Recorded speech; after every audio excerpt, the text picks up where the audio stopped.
पागल तो नहीं हो गए हो? निकलो तुम मेरे कमरे में से। तुम्हें समझ क्यों नहीं आ रहा? मेरी बात समझने की कोशिश। आयला को सिर्फ वक्त डाइवोर्स दे देगा। मेरे शौहर ने मुझे जिंदगी की सारी आसाइशें दी है, मगर अपनी औलाद को रखने की इजाजत नहीं दी। जानता हूँ तुम बिल्कुल सही कह रही हो, लेकिन तुम ये बात मान क्यों नहीं लेती कि तुम अब भी मुझसे मोहब्बत करती हो? शादी ने मुझे अपने बेटे के ही नजरों में मुजरिम बना दिया। हमारा काम तो और आसान हो जाएगा। वो कैसे?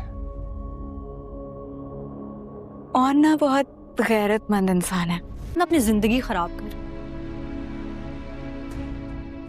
तुम्हारा शामी भाई से दोबारा राब्ता तुम्हारी पूरी जिंदगी को बर्बाद कर। नाजरीन, आप देखेंगे कि जो आयला ने हरकत की है शामी के साथ, उसके बाद वो नाराज़ हो जाती है। आप देखेंगे कि आयला अपने रूम में अकेली होती है तो वहाँ पर आ जाता है शामी, और जहाँ पर वो उसे कहता है कि मैं तुमसे बहुत ही मोहब्बत करता हूँ और तुम्हारे बगैर नहीं रह सकती। आयला, मैं जानता हूँ कि तुम भी मुझसे मोहब्बत करती हो। अभी यही बातें कर रहे होते हैं और आयला उसे धक्का मारती है और कहती है कि यहाँ से दफ़ा हो जाओ, मेरे बेडरूम में तुम कैसे आई है? अभी कह रही होती है तो वहाँ से आप देखेंगे कि ओन और साकिब साहब आ जाएंगे। जैसे ही ओन और साकिब साहब देखेंगे तो साकिब साहब का तो पारा हाई हो जाएगा। वो फ़ौरन ही आगे बढ़ के शामी के मुंह पर एक ज़ोरदार तमाचा मारेंगे और कहेंगे कि तुम्हारी जुर्रत कैसी हुई मेरी बेटी का हाथ पकड़ने की? अभी तो मैं देखना तुम्हारे साथ क्या करता हूँ। इधर आप देखेंगे कि वो धक्का मारकर उसे बाहर निकाल देते हैं और अपनी बेटी के मुंह पर भी एक ज़ोरदार